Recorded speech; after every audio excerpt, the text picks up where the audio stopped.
bu baax a baax moom Arouna ayca ba tey dañuy daal di wax si leneen xam ngeen ko moom jiitum réewu Sénégal di Bassirou Diomaye Diakhar Faye jamono ji ma nga fa fee nga xamante ni moom moo di ca Abidjan daal di teewee li nga xamante ni moom moo daal di nekk forum Africa CO forum nga xamante ni lancé nañ ko démb ko fee nga xamante ni moom moo di ca Abidjan mu nekk occasion boo xamante ni moom jiitum réewu Sénégal Bassirou Diomaye Diakhar Faye dafa daal di woolu li nga xamante ni moo di les dirigeants africains ngir ñu daal di jëm ci li nga xamante ni moo di la digitalisation de l'Afrique mu leen daal di wóolu ci loolu surtout li nga xamante ni moo di new deal technologie bi nga xamante ni da ko daal di dem jaay ko foofu seen kanam expliquer leen ko bu baax a baax ne il est temps que l'Afrique ci boppam soit souverain numériquement lépp loo xamante ni waarum numérique la Afrique ci boppam daal di koy mën a gérer boppam jaay fa new deal bi bu baax a baax ba ñooñu daal di koy apprécier mu nekk un appel fort boo xamante ni le président Bassirou Diomaye Faye daal dina koy def à l'encontre des Africains pour ñu mën a gën a souverain ci côté li nga xamante ni moom moo di numérique nag nga ko gisee. Oui, en fait, l'interview du président Bassirou Diomaye Faye dafay gën a wane rek que ni le président en tout cas sur ce sujet-là et sur bien d'autres sujets puisque boobu nag moom ci la doon wax démb c'est-à-dire xam na fi mu ci jëm parce que au moins xam na les préalables xam na lan moo war a am balaa ñu yegg ci loolu c'est-à-dire loolu rek day dalal xel parce que loo diagnostiqué wul xamoo luy problème bi pour man mënoo ci trouver ay solutions. boo xoolee ci déclaration bi muy def mi ngi wax ne en réalité pour régler problème souveraineté numérique au Sénégal il faudrait tout d'abord régler ce qu'on appelle la connectivité parce que ku connecté wul ku amul internet noo koy waxee digitalisation. Voilà donc préalable bi mooy loolu mooy régler la connectivité te le plan qu'il a décliné mooy que ni ce qu'on souhaite mooy d'ici 2030 c'est-à-dire dans 5 ans que l'ensemble du territoire sénégalais soit connecté au moins au 5G. C'est-à-dire loolu tu le fais tu règles beaucoup de choses parce que tey imagine ki nga xamante ni dafa nekk au fin fond de Vélingara yaa ngi dégg. mu nekk foofu ci benn case de santé boo xamante ni la connectivité est top c'est-à-dire il a besoin de l'intervention d'un médecin pour benn affaire le médecin n'a pas besoin de forcément se déplacer dem ba Vélingara c'est-à-dire à partir de Dakar il fait ce qu'il a à faire parce que il a une connectivité boo xamante ni ça lui permet du dagg du bëggee doo dem ba ci digg bi connexion bi daaw ak et cetera ak yu demee noonu tu vois. Donc cette connectivité mooy la base mais beneen affaire aussi dafa am mooy que ni c'est-à-dire cette souveraineté su fekkee ni dafa am au sein du Sénégal mënut a dund moom kese c'est-à-dire dafa bokk benn espace ak d'autres pays ce qu'on appelle la CEDEAO wala bokk l'UEMOA dafa am ñu ko bokkal sa daf ci am ay données yoo ay traitements yoo xamante ni faaw dañ koy séq parce que bu ñu jëlee UEMOA on a la même monnaie donc dafa am benn interopérabilité boo xamante ni faaw mu am suñu diggante. N'est-ce pas donc ñu mën a xam kële lan moo nekk Mali lan moo nekk Guinée xam li nekk Sénégal et cetera donc loolu pour ñu mën ko am il faut également que cette connectivité dem au-delà des frontières ci yeneen pays mais ce qui est important également et qui est très crucial mooy la sécurité effectivement de ces données-là yi nga xamante ne moom mooy transiter par ces pays c'est-à-dire quand un pays est plus développé qu'un autre c'est-à-dire une vulnérabilité dafay dugg parce que tey boo bëggee attaquer Sénégal jaaree ko par exemple benn pays ci sous-région boo xamante ni dañoo am problème de sécurité de données alors que mook Sénégal dañoo interopérable mais là ça pose problème c'est-à-dire mën nga bañ a jaaree Sénégal jaar ci beneen pays pour attaquer Sénégal donc loolu muy beneen indicateur buy wane ni effectivement le président Bassirou Diomaye Faye xam na fi mu jëm avec ce qu'on appelle la souveraineté numérique parce que préalable yooyu yëpp nag bu amee ba nga am ce qu'on appelle des data centers yoo xamante ni implanté nañ leen un peu partout en Afrique su boobaa cette connectivité bi ñuy wax day mën a nekk lu réel xam nga aujourd'hui peut-être côté capacité ressources humaines boo xamante ni dina ko mën a porter et tout ça loolu la ñuy wax en Afrique mais boo xoolee dans certains pays ils sont en train d'avancer ci loolu exemple bi mu joxe mooy exemple Rwanda aujourd'hui ils ont des écoles yu nga xam ay xale yu ndaw ngay dem foofu ils te font des choses yu nga xamante ni c'est par rapport au numérique des tablettes ak xam nga monter yenn gadgets yeeg yu demee noonu Rwanda gi nga xamante ne en 94 c'était donc c'était la catastrophe foofu ak xeex bu métti des centaines de milliers de morts tu vois donc loolu la léegi nag ci loolu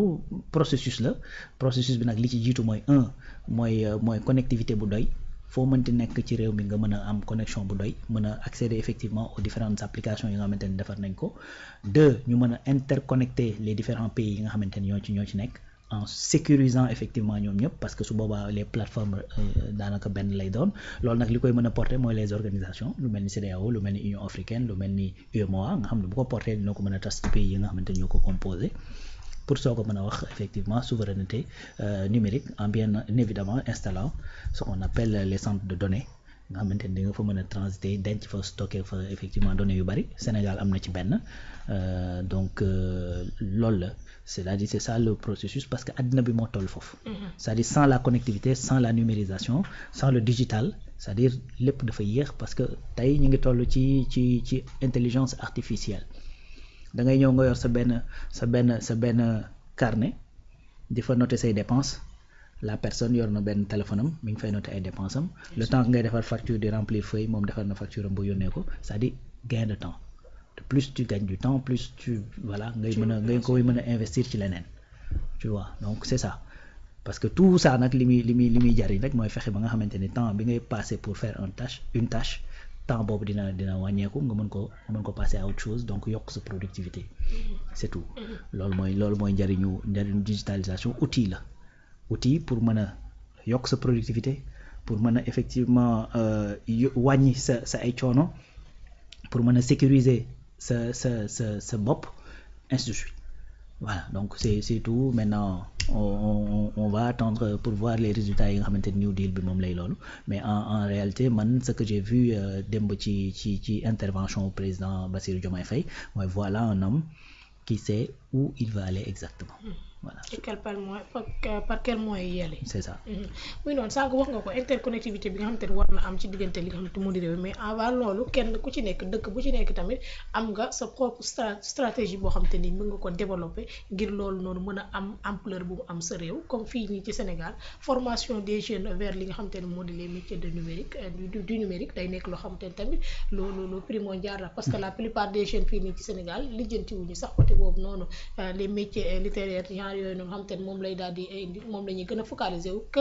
li nga xamante ni moo di ces métiers vers le numérique ak li nga xamante ni moom moo di genre pétrole wala mu nekk gaz ak yooyu noonu donc former ces jeunes ba ñu daal di mën a téye loolu tamit ñàkk ko bu baax dina baax comme ça bu ñu demee ba loolu nekk loo xamante ne nekk en place di nga am ñoo xamante ni ñoom ñoo koy mën a téye. waaw loolu mi ngi nekk di changer quand même mi ngi nekk di changer parce que tey boo xoolee. y a l'université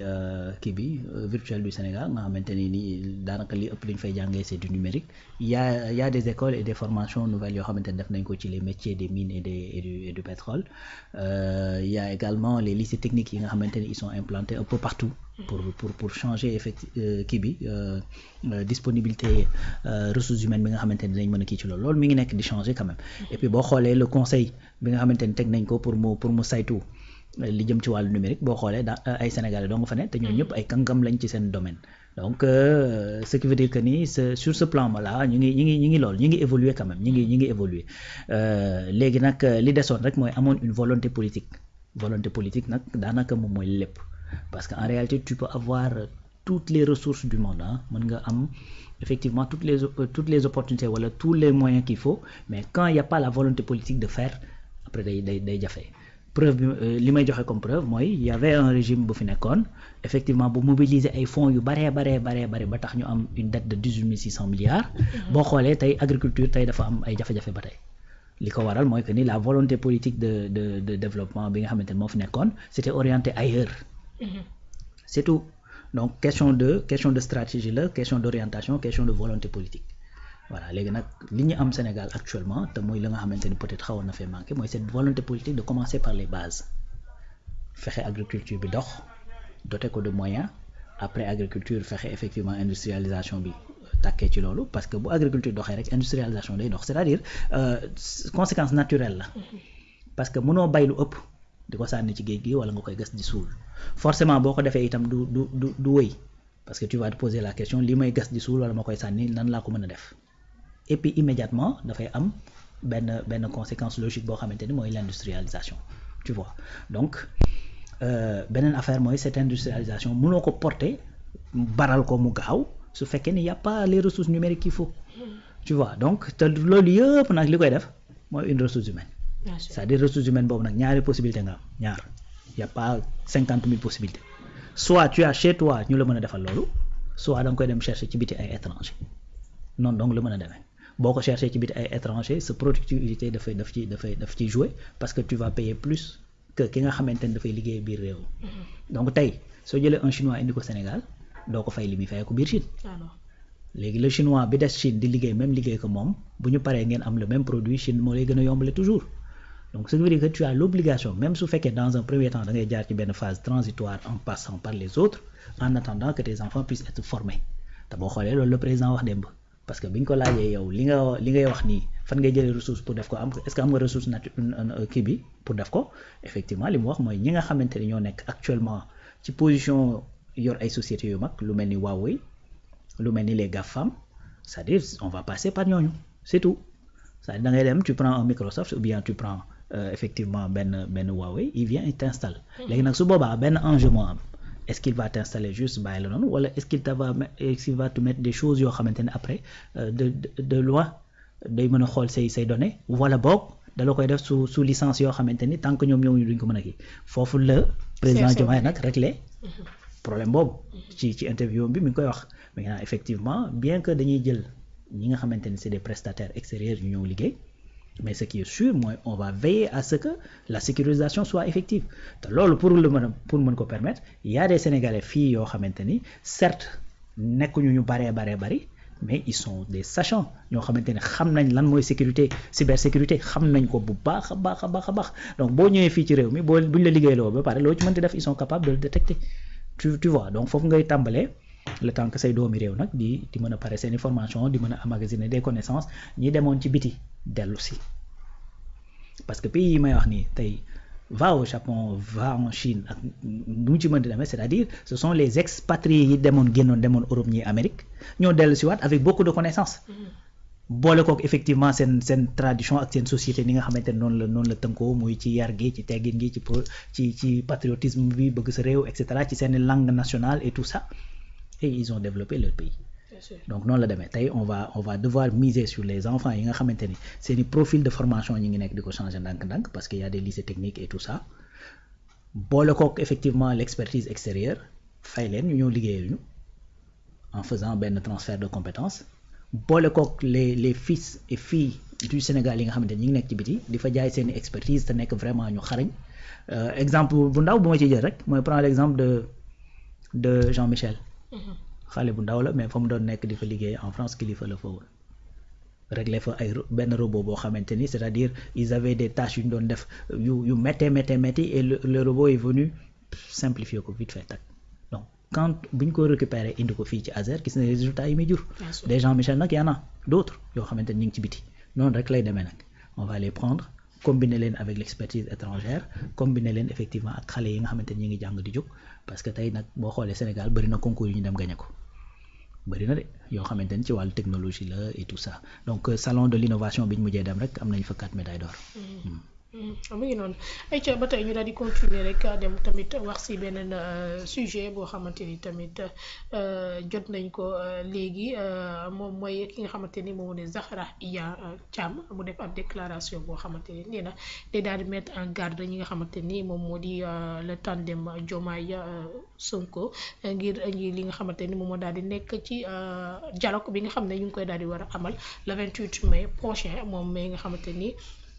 moom moo fi nekkoon figure de l'ancien régime bu Macky Sall la nee na da leen daal di dànqaafu bu baax a baax nee na ñu bañ a def une mauvaise orientation jëm ci li nga xamante ni moom di boobee dialogue mu nekk loo xamante ni nee na mën